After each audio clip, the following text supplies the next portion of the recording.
Teachers day. जब मैं school में था, इस दिन क्या होता था कि स्टूडेंट्स वॉलंटियर करते थे कि वो एक दिन के लिए, एक पीरियड के लिए टीचर बनेंगे और किसी क्लास को पढ़ाएंगे। ज़रूरी नहीं कि अपनी ही क्लास को, जूनियर क्लास, सीनियर क्लास या अपनी क्लास या किसी दूसरे सेक्शन को। आप इनमें से कोई भी ऑप्शन चुन सकते थे। लास्ट मोमेंट तक हमें नहीं बताया जाता था कि हमारी क्लास लेने कौन लेने आने वाला था। स्टूडेंट्स भी एक दूसरे से नहीं बताते थे कि वो किस क्लास के एक दिन के टीचर बनने जा रहे थे। एक हफ्ते पहले से ही ना सब एकदम करमचंद शर्लक बन के ये पता लगाने में जुट जाते थे कि आपकी क्लास में कौन आ रहा है और आपका जान पहचान वाला किसी क्लास में जा रहा है या नहीं जा रहा है। खैर, टीचर्स डे के दिन फर्स्ट पीरियड हम अपने अपने क्लास टीचर के साथ केक कटिंग करके सेलिब्रेट करते थे और उसके बाद सिलसिला शुरू होता था एक दिन के टीचर वाले नंगे नाच का।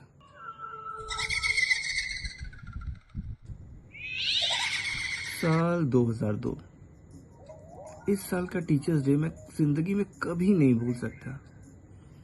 मुझे क्लास 12 की एक सीनियर पसंद आ गई थी, अदिति सागर। असेंबली लाइन में मेरी क्लास यानी क्लास 9 है और उनकी क्लास 12 है, अगल बगल में ही लगते थे।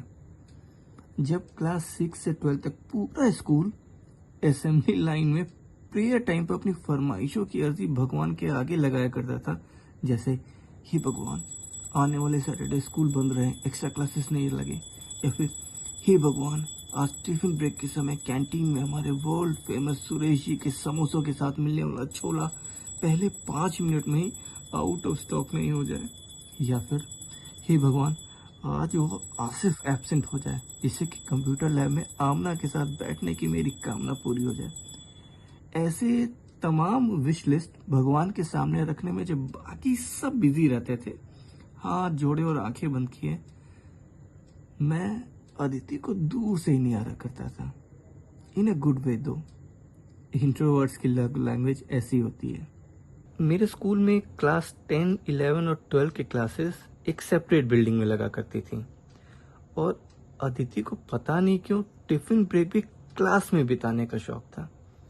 पता नहीं कौन सी लक्ष्मण रेखा किसी ने खींच दी थी कि वो उससे बाहर निकलती ही नहीं थी। अदिति की एक झलक पाने के लिए 3 माले की बिल्डिंग चढ़ना पड़ता था और उसकी क्लास के सामने से गुजरते वक्त 1-2 सेकंड के लिए आप अंदर झांक के देख सकते थे। अगर इसमें दिख गई तो भाई आपका लक। इससे ज्यादा के चक्कर में आप पर्सन ऑफ इंटरेस्ट बन जाते थे अदिति के मुंह बोले भाइयों और एक तरफा आशिकों के लिए। अब कौन 1-2 सेकंड के लिए इतनी मेहनत करे जब आपको 2-3 मिनट का फ्री जैकपॉट मिल रहा था असेंबली टाइम के दौरान। असेंबली लाइन में अदिति मेरे एकदम बगल में खड़ी होती थी। कितनी भी बड़ी क्राइसिस हो, जैसे कि उस दिन कोई प्रोजेक्ट सबमिट करने का आखिरी दिन और मैं भूल गया हूँ, या फिर असेंबली में ही पता चला हो कि मेरे क्लास टीचर सरप्राइज टेस्ट लेंगे जिसके मार्क्स फाइनल एग्जाम में ऐड होंगे और जिसकी तैयारी मेरी नील बटा सन्नाटा थी। मैंने कभी भी प्रेयर टाइम में टाइम वेस्ट नहीं किया। अरे वही 2-3 मिनट तो मिलता था अदिति को देखने का। कुछ महीनों बाद वो वैसे ही स्कूल से चली जानी थी, प्री बोर्ड एग्जाम की तैयारी और मेन बोर्ड एग्जाम की तैयारी के लिए। इसलिए मैं एक भी नैनो सेकेंड वेस्ट नहीं करना चाहता था।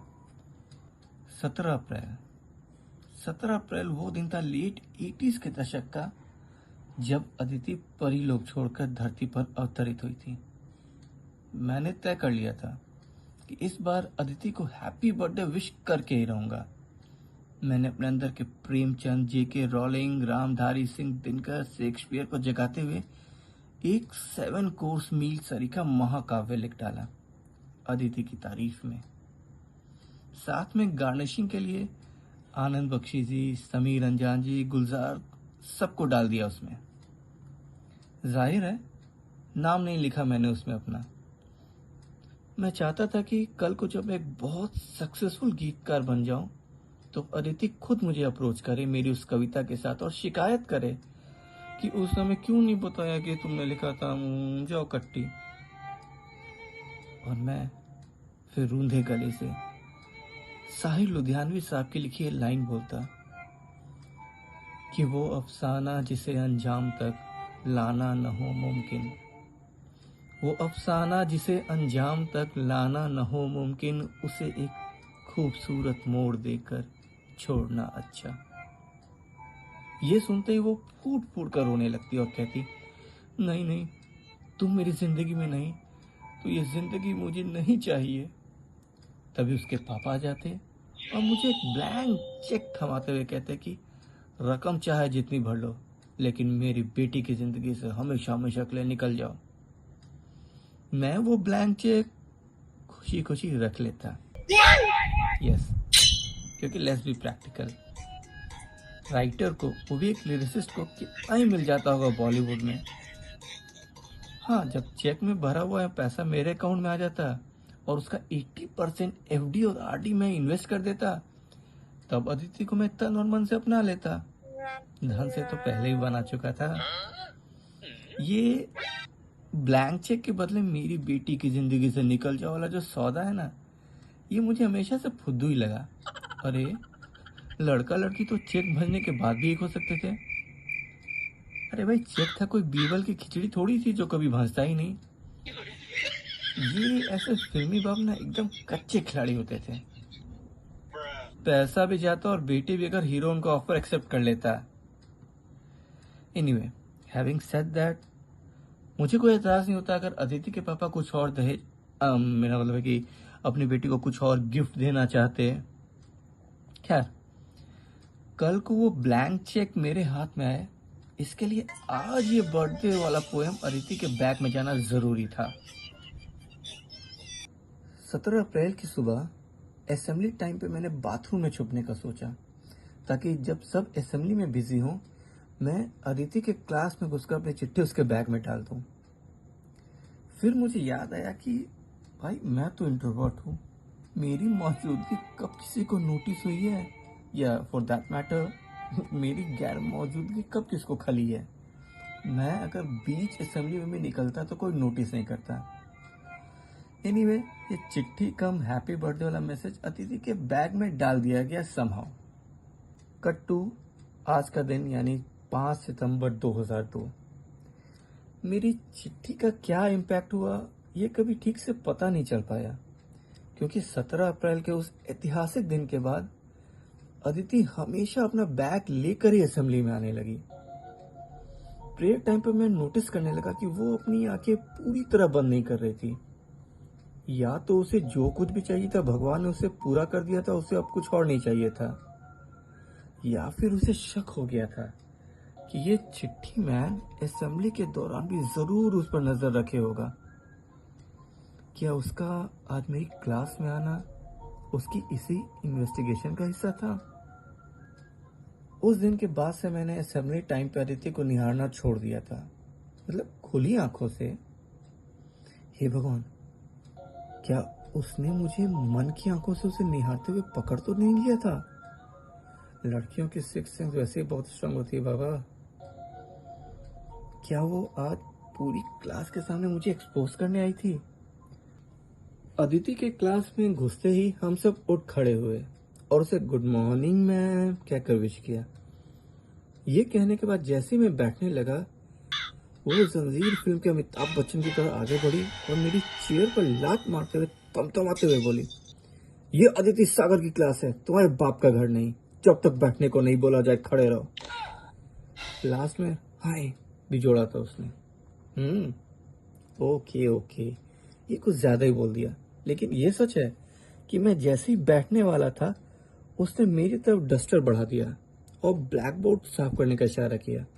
मेरे बैठने का इंतजार नहीं किया उसने। मैं जब ब्लैक बोर्ड साफ कर रहा था तो अदिति ने क्लास में अनाउंस किया कि वो हमारे साथ एक गेम खेलेगी हिंदी लिटरेचर से जुड़ा। इसमें वो एक एक करके स्टूडेंट्स को बुलाएगी और हिंदी में उनसे किसी टॉपिक पर कविता, चुटकुला, speech, short story, may be N anecdote या निबंध, या कुछ नहीं तो एक गाना ही गाने को कह देगी। सबसे पहले कौन आना चाहेगा, उसने पूछा, और जवाब का इंतजार किए बगैर मेरी तरफ मुड़ते हुए कहा कि चलो तुमसे शुरू करते हैं। मुझे पता नहीं किसी बहुत बड़े अपशगुन की गट फीलिंग हो रही थी। सपोज करो मैं तुम्हारी बड़ी बहन हूं और मेरे रिश्ते के लिए तुम लड़के वालों के पास गए हो। तुम्हें कविता के फॉर्मेट में उनको कन्विंस करना है कि वो रिश्ते के लिए हाँ कर दें। मैं सुन खड़ा था।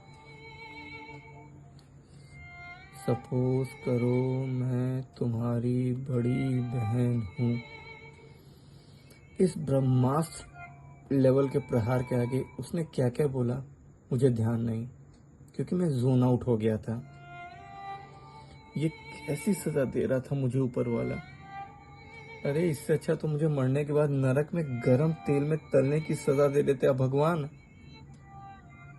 ये अदिति ने मुझसे कविता कहने को ही क्यों कहा? उसे पक्का यकीन हो गया था कि उसके बर्थडे पर उसको कविता के फॉर्मेट में विश करने वाला मैं ही था। ऐसा क्या? अरे तो अकेले में मुझे थप्पड़ मार देती।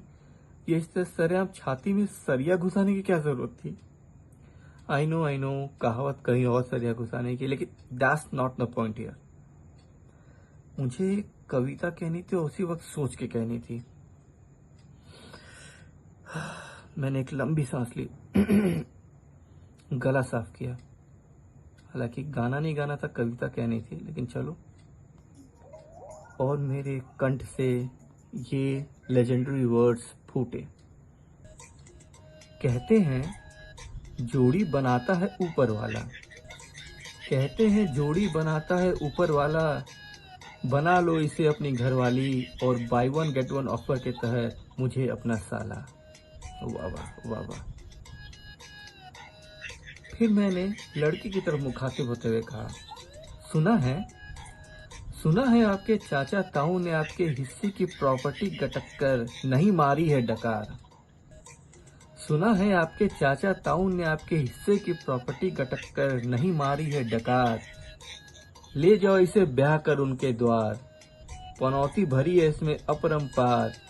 भरी तिजोरी को उनकी पल भर में बना देगी ये भंगार, बना देगी ये भंगार। रसोई गैस का जीरो कर देगी ये खर्चा। अपनी बातों से पकाने का जो टैलेंट है इसमें, तीनों लोकों में है उसकी चर्चा, तीनों लोकों में है उसकी चर्चा। बस हो गया, मैं चलती हूँ, मुझे बाकी क्लास में भी जाना है, क्लास लेने। ये कहते हुए अदिति क्लास से निकलने लगी।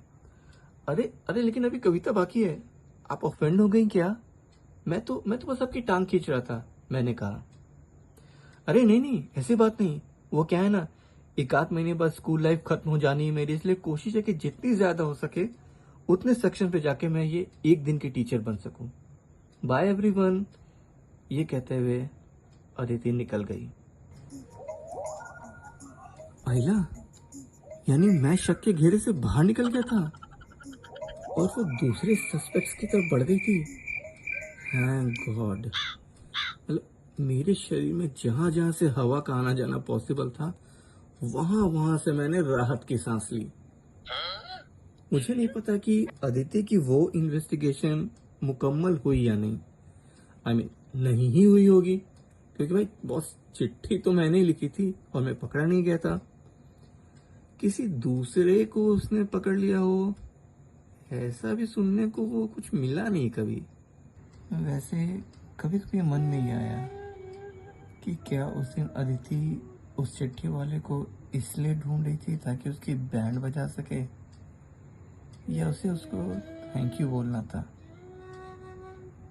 आई guess I will never get to know. उस समय सोशल मीडिया था नहीं, इसलिए मैं अदिति के ऑर्बिट में रह नहीं सका। आज जब भी टीचर्स डे आता है, तब मेरे फोन पर आने वाले हर नोटिफिकेशन साउंड से मेरे कान खड़े हो जाते हैं।